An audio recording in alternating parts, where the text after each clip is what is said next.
오늘 은혜 받으실 말씀은 미가 7장 5절에서 7절 말씀입니다. 미가 7장 5절에서 7절 말씀을 다 같이 봉독하겠습니다.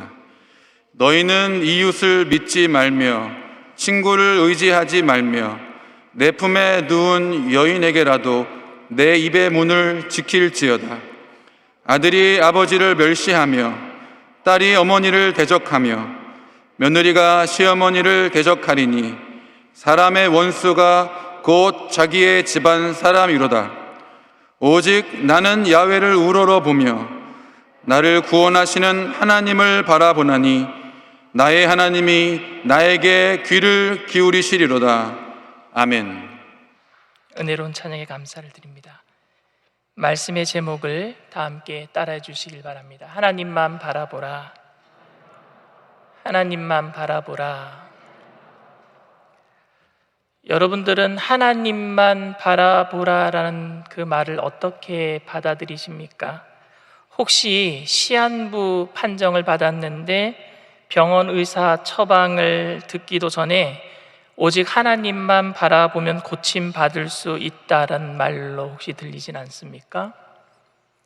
제가 기도원에서 2005년도에 사역할 때에 시한부 판정을 받은 암 환자를 만나본 경험이 있습니다.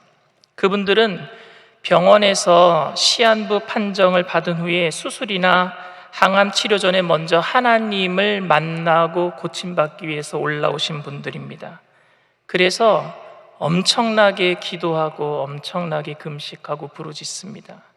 그것이 신앙적인 행동이라고 생각하고 있기 때문입니다. 저도 그렇게 생각합니다. 그런데 어떤 암 환자들은 하나님을 먼저 바라보더라도 고침받지 못하고 시간을 많이 지체한 후에 결국 병원에 가서 수술을 받든지 합니다. 그래서 그분들 생각에 혹시 내가 중간에 끝까지 죽을 때까지 내가 하나님만 붙잡아야 되는데 중간에 내가 포기하고 내려와서 수술 받는 것 때문에 그래서 고침받지 못한 것은 아닐까 하는 생각을 하기도 합니다. 여러분 정말 그렇습니까? 저는 미국에서 목회하는 동안 소셜 시큐리티라고 하는 사회보장연금을 교회에서 들지 않았습니다. 왜냐하면 교회에 처음 담임 목사로 청빙될 때 교회 재정 상태가 좋지 않아서 한 달에 1,500불, 우리나라 돈으로 한 160만 원 정도밖에 받을 수 없었기 때문입니다. 만약 교회가 저에게 소셜 시큐리티를 내주게 되면 한 달에 저는 1,000불도 받지 못하게 됩니다. 왜냐하면 제가 은퇴 후에 받는 연금의 반은 제가 돼야 되고 반은 교회에서 되어줘야 되기 때문에 그러면 반 이상을 제가 내야 되기 때문에 제가 1,000불도 못 받게 되는 그런 상황이 발생하게 되고 교회도 저 때문에 또 재정적인 출연을 해야 되기 때문에 어려움을 당할 수밖에 없는 상황이었습니다. 그런데 미국에서는 목사님들에게만 하나님만 의지하고 은퇴 후에 사회보장연금제도 소셜 시큐리티를 받지 않겠다라고 서약을 하면 목사님들에게만 그것을 안 내도 된다라고 하는 어드밴테이지를 적용해 줍니다. 왜냐하면 목사님들은 하나님만 의지하는 사람들이니까 기독교적 문화 안에서 미국에서는 목사님들이 그렇게 하나님만 의지하겠다라고 결단하면 이거 안 내도 됩니다 라고 인정해 준단 말입니다. 그런데 다른 사람들은 다 내야 돼요. 근데 목사는 자기가 안 내겠다고 결단하면 안 내도 됩니다. 그게 미국의 법입니다. 저도 사례비를 많이 받았으면 소셜 시큐리티를 내고 싶었습니다. 중간에 교회가 부흥해서 제 사례비가 오르기는 했지만 처음에 서약한 것을 바꿀 수가 없어서 계속 제가 소셜 시큐리티를 내지 않았습니다. 하나님만 바라본다라는 것은 목사가 노후 준비를 하지 않고 이렇게 결단하며 살아가는 것을 여러분 의미하겠습니까? 저야 어쩔 수 없이 소셜 시큐리티를 내지 못했지만 대부분의 미국에 계신 목사님들께서는요, 이 소셜 시큐리티를 다 내고 계시거든요. 그러면 그분들은 하나님을 바라보지 않는 목사님들이십니까? 노후 준비를 하니까? 여러분들은 돈이 필요할 때에 하나님만 바라보십니까? 아니면 은행에 가서 대출을 문의해 보십니까? 저는 한국에 오자마자 큰 돈이 필요해서 은행 가서 신용대출을 받았습니다. 이런 것이 하나님을 바라보지 않고 인간의 방법을 여러분 사용한 것이겠습니까? 제가 하나님만 바라보고 있다면 어떤 분을 통해서, 어떤 성도를 통해서 저에게 큰 돈을 어떤 분이 주셨겠습니까? 오늘 본문에서 미가 선지자는 당시 이스라엘 백성들에게 하나님만 바라보라고 이야기하고 있습니다. 미가서 오늘 읽었던 본문 7장 5절에서 7절 말씀입니다. 너희는 이웃을 믿지 말며 친구를 의지하지 말며 내 품에 누운 여인에게라도 내 입의 문을 지킬지어다. 아들이 아버지를 멸시하며 딸이 어머니를 대적하며 며느리가 시어머니를 대적하리니 사람의 원수가 곧 자기 집안의 사람이로다. 오직 나는 야훼를 우러러보며 나를 구원하시는 하나님을 바라보나니 나의 하나님이 나에게 귀를 기울이시리로다. 이웃을 믿지 말래요. 친구도 의지 말라고 합니다. 옆에 잠자고 있는 부인도 믿지 말래요. 집안에 원수가 있으니까 오직 하나님만 바라보라고 미가 선지자는 말하고 있습니다. 미가 선지자는 왜 이렇게 말하고 있을까요? 당시 이스라엘은 요담, 그 다음에 아하스, 히스기야 왕이 통치했던 시기입니다. 남유다의 요담 왕, 그 다음에 아하스 왕, 그 다음에 히스기야 왕. 근데 그때 당시에 이스라엘은요, 북쪽에는요 전통적인 강호 아수르가 있었고요, 남쪽에는 전통적인 강호 애굽이 있었고요, 동쪽에는요 아람 시리아가 있었고요, 그리고 신흥 세력인 바벨론이 아수르 옆에 커가고 있었습니다. 아수르가 이스라엘을 치려고 내려오면은요, 이스라엘 백성은 애굽에 붙을 수밖에 없었어요. 애굽이 이스라엘을 치러 올라오면은요, 이 이스라엘은 아수르에게 손을 벌릴 수밖에 없었습니다. 그런데 여러분, 이스라엘이 애굽 편을 들면 아수르가 때리려고 그러고, 이스라엘이 아수르 편을 들면은 애굽이 치려고 할 때에 하나님만 바라봐야 한다는 의미는 무엇이겠습니까? 독불장군처럼 우리는 애굽도 의지하지 않고 아수르도 의지하지 않고 아람 시리아도 의지하지 않으니까 늘 하나님만 바라보겠습니다. 애굽이 쳐들어와도 아수르에게 가서 도와달라는 말 못하고 우리는 하나님만 바라보겠습니다. 애굽이 쳐들어와도 아수르 의지하지 아니하고 우리는 하나님만 바라보겠습니다. 그런 겁니까, 여러분? 외교를 해서 아수르가 공격할 때는 애굽에게 원군을 요청해야 되고, 애굽이 치러 올라오면은 외교를 통해서 아수르에게 원군을 요청하는 것이 여러분 올바른 정치 외교 처세술 아닌가요? 요담 왕 때에 아수르가 엄청나게 강해졌어요. 전 세계사에도 여러분 아시리아 제국이라고 나오죠. 그게 성경에 얘기하는 아수르입니다. 온 세상을 통치했어요. 그것을 보면서 자라온 아하스 왕은요, 왕이 되자마자 친아수르 정책을 펴니다. 그런데 그때 세계 정세를 뒤바꿔 놓을 수 있는 나라가 일어서기 시작했는데 그 나라가 바벨론이에요. 이 기회를 놓치지 않고 북이스라엘, 남유다와 북이스라엘이 나눠져 있었잖아요. 북이스라엘 왕인 베가가 당시에 이스라엘 옆에 북동쪽에 아람이라는 나라가 있었습니다. 시리아라고 하는 나라가 있는데 그 나라 왕 르신과 동맹을 맺어요. 그게 시리아 에브라임 동맹입니다. 아람 이스라엘 동맹이에요. 둘이 동맹을 맺어요.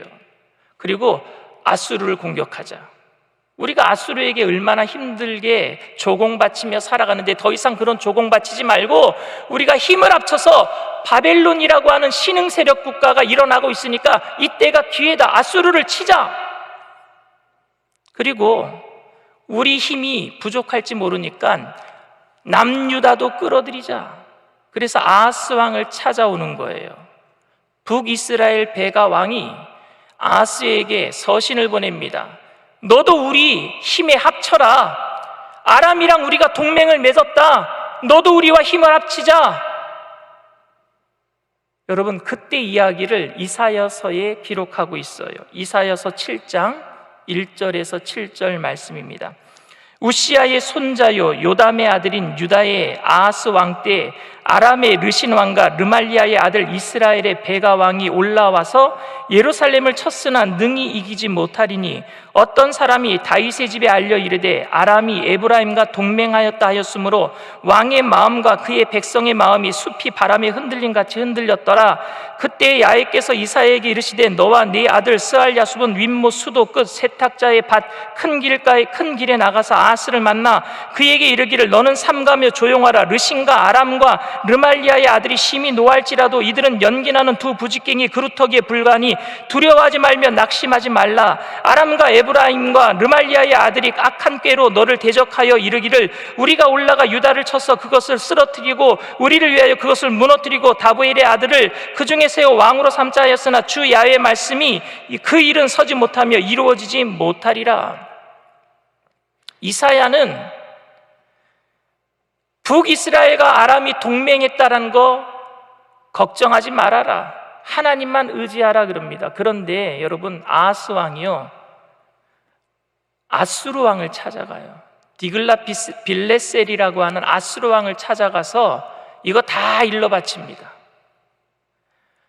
북이스라엘과 아람이 동맹을 맺어서 내가 아수르를 섬기려고 한다니까 그들과 힘을 합치지 않는다고 하니까 저부터 치려고 합니다. 다 일러 바쳐요. 이사야 선지자가 그들은 두 부지깽이에 불과하니까 하나님만 의지하라 그랬는데 그거 아수르 왕에게 다 일러 바쳐요.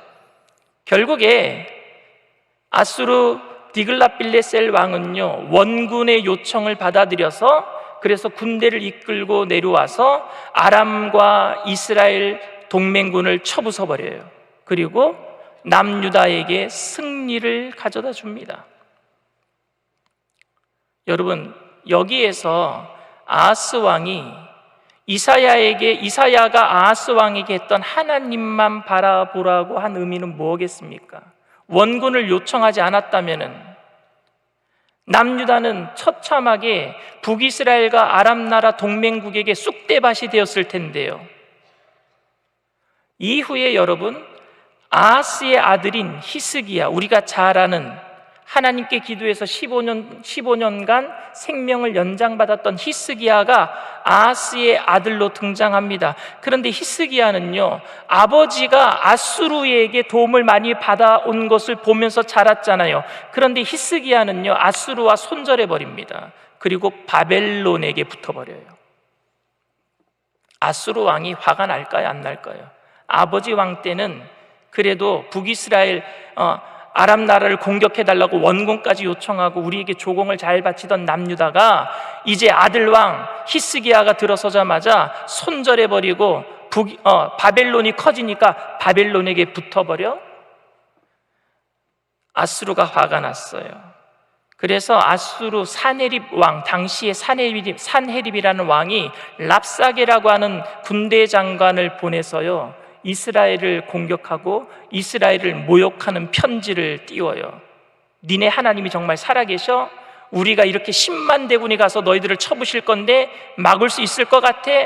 이스라엘 백성들을 모욕하고 하나님을 모욕하는 편지를 히스기야에게 보냅니다. 그런데 하나님을 모욕하는 그 히스기야는 사네립의 편지를 받고요 그것을 펴놓고 하나님께 막 부르짖습니다. 눈물로 부르짖어요.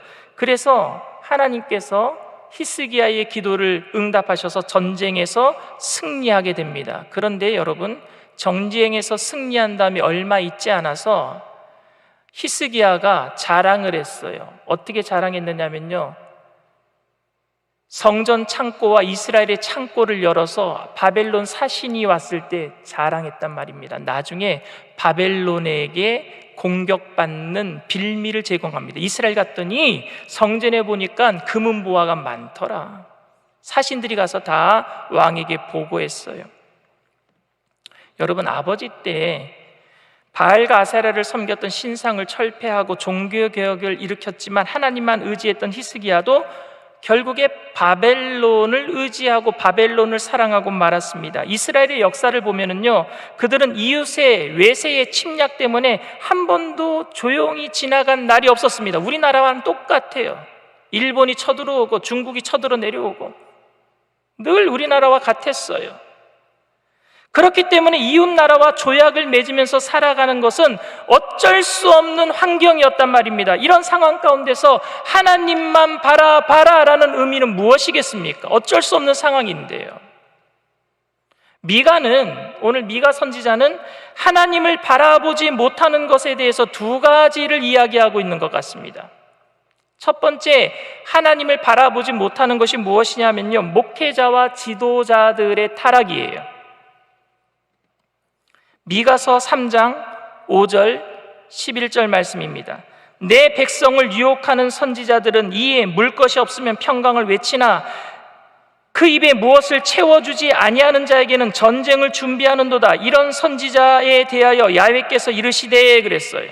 11절 말씀입니다. 그들의 우두머리들은 뇌물을 위하여 재판하며 그들의 재판장은 싹스를 위하여 교훈하며 그들의 선지자는 돈을 위하여 점을 치면서도 야훼를 의뢰하여 이르기를 야훼께서 우리 중에 계시지 아니하냐, 재앙이 우리에게 임하지 아니하리라 하는도다.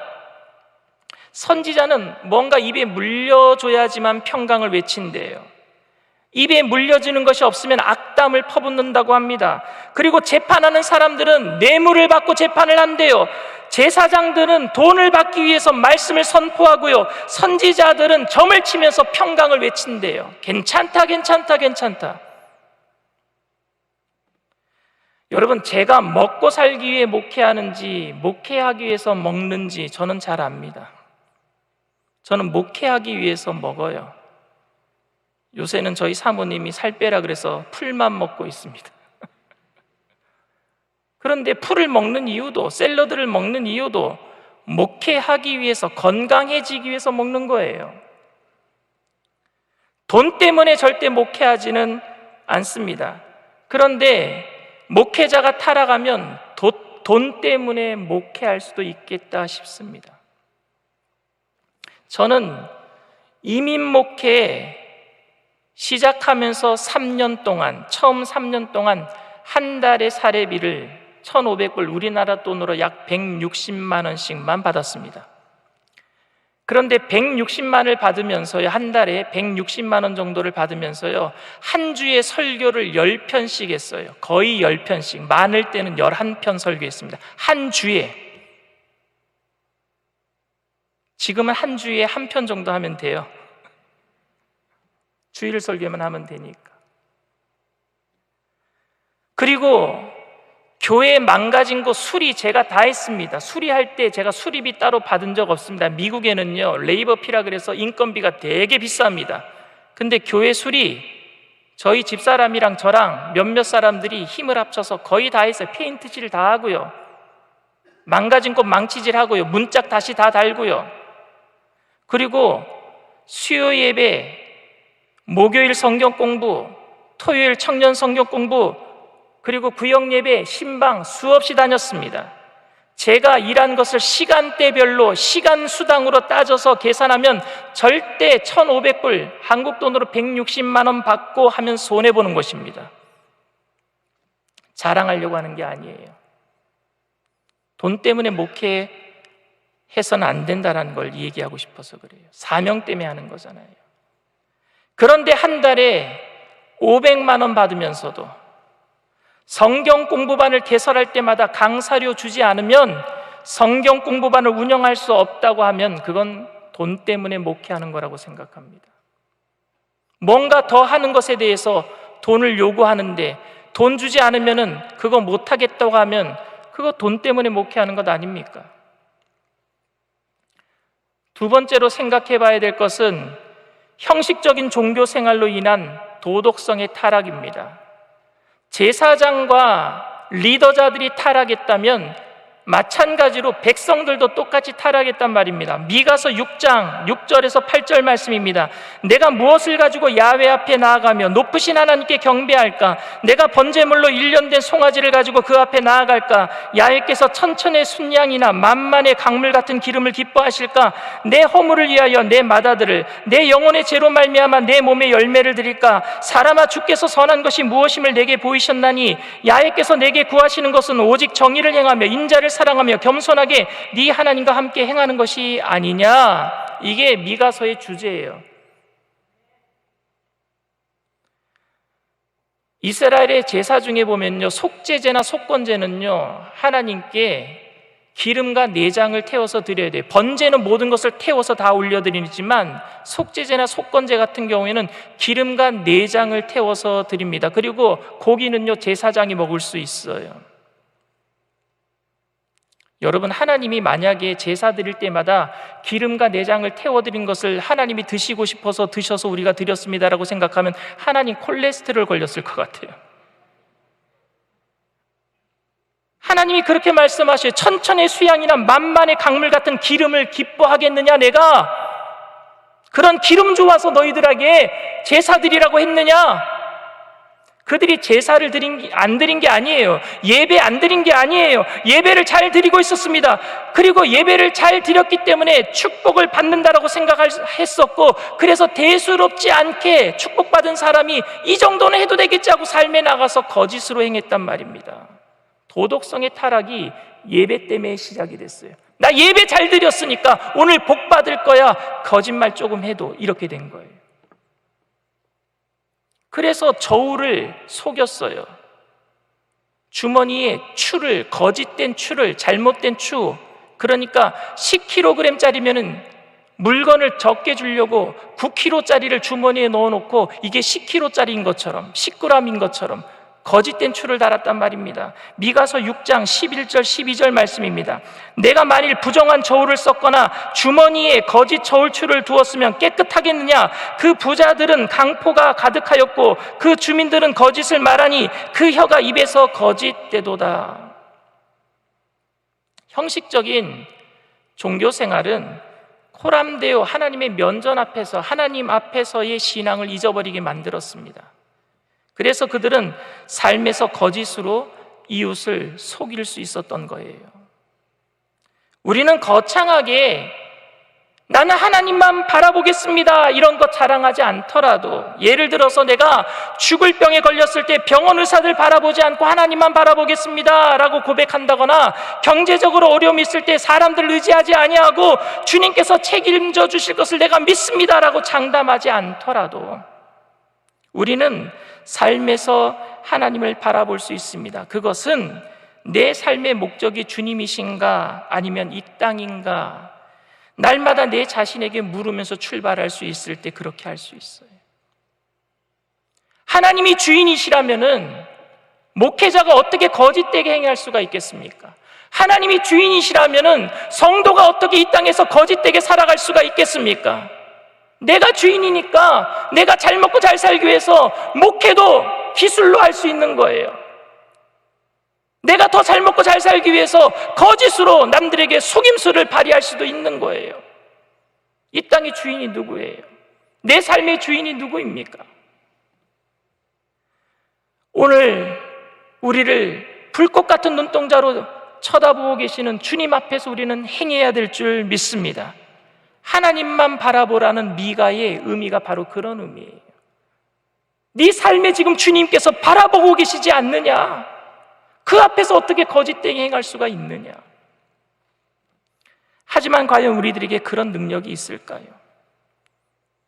거짓을 행하지 아니하고 교만하지 아니하고 온유하고 겸손하게 예수님의 그 모습을 닮아가면서 살 수 있는 능력이 우리에게 있습니까? 일상생활에 희노애락에 삶의 눈이 맞춰진 우리들이 과연 하나님만 바라볼 수 있겠습니까? 그래서 이스라엘 백성들은 삶이 망가지고 종교적이고 형식적인 삶으로 점철되고 있을 때에 이것을 바로잡을 수 있는 힘이 사람에게 있는 것이 아니라 하나님에게 있는 것을 하나님이 아시고 미가 선지자를 통해서 그래서 너희들에게 메시아를 보내줄 거야 라고 미가 선지자를 통해서 메시아에 대한 예언을 하고 있습니다. 미가서 5장 2절에서 4절 말씀입니다. 베들레헴 에브라다야, 너는 유다 족속 중에 작을지라도 이스라엘을 다스릴 자가 내게서 내게로 나올 것이라. 그의 근본은 상고의 영혼에 있느니라. 그러므로 여인이 해산하기까지 그들을 붙여두시겠고 그 후에는 그의 형제 가운데 남은 자가 이스라엘 자손에게로 돌아오리니 그가 야훼의 능력과 그의 하나님 야훼의 이름의 위엄을 의지하고 서서 목축하니 그들이 거주할 것이라. 이제 그가 창대하여 땅끝까지 미치리라. 아멘. 그의 형제 가운데 남은 자들이 이스라엘에게로 돌아오게 하리라. 누구를 통해서? 베들레헴에서 태어나는 여자의 후손을 통해서. 하나님께서는 미가 선지자 예언을 통해서 메시아가 탄생할 곳이 베들레헴이라는 것을 알려주고 계세요. 결국 우리는 주님의 은혜 가운데 회복되게 될 줄 믿습니다. 내 힘으로 회복되는 게 아니라 주님의 은혜 가운데.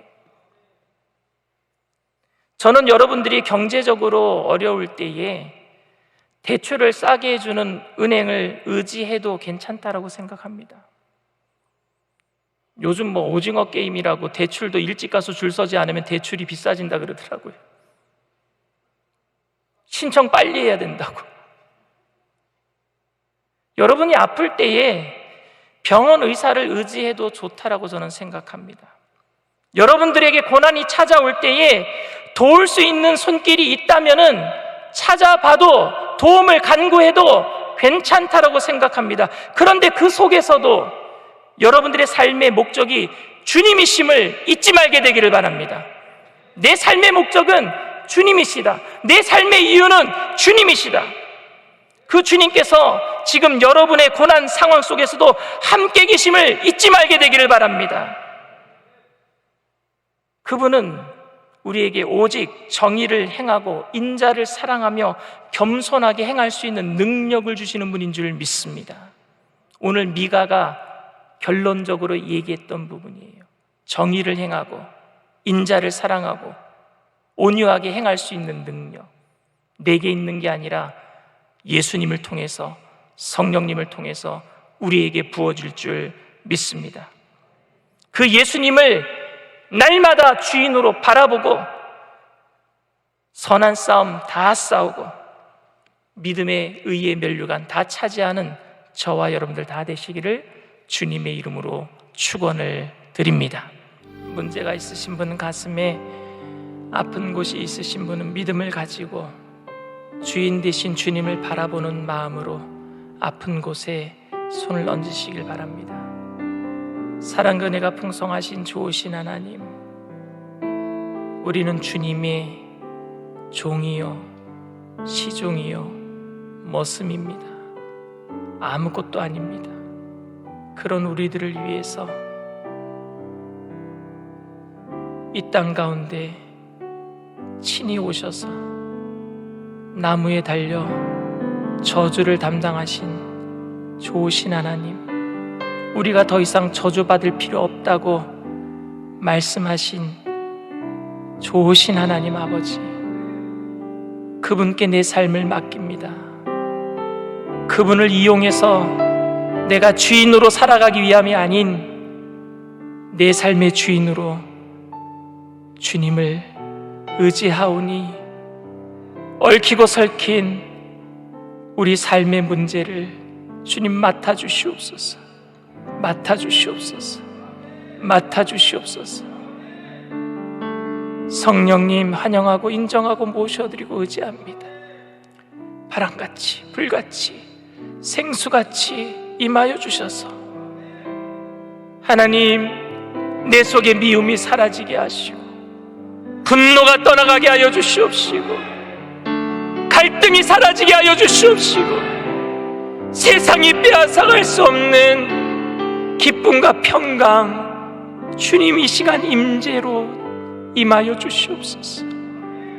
나사렛 예수의 피로 명하노니 마음의 두려움과 염려, 미움과 시기와 질투, 미혹한 악한 영의 세력들은 한 길로 떼 일곱 길로 도망갈지어다. 묶임을 받고 떠나갈지어다. 예수의 피로 믿고 죽고 명하노니 떠나갈지어다. 다시는 오지 말지어다. 주님 도와주시옵소서. 주님 도와주시옵소서. 우리를 불쌍히 여겨주시옵소서. 주님께 맡긴다고 하면서 또 세상에 나가서는 내가 세상에 내 주인이 되어서 살아갑니다. 어쩔 수 없는 이 죄인, 넘어지지만 우리에게 보내주신 보혜사 성령님, 임마누엘 되신 하나님 그리스도 예수 그리스도를 붙잡고 또 일어날 수 있도록 날마다 주님을 바라보는 그 마음 뺏기지 않게 하여 주시옵소서.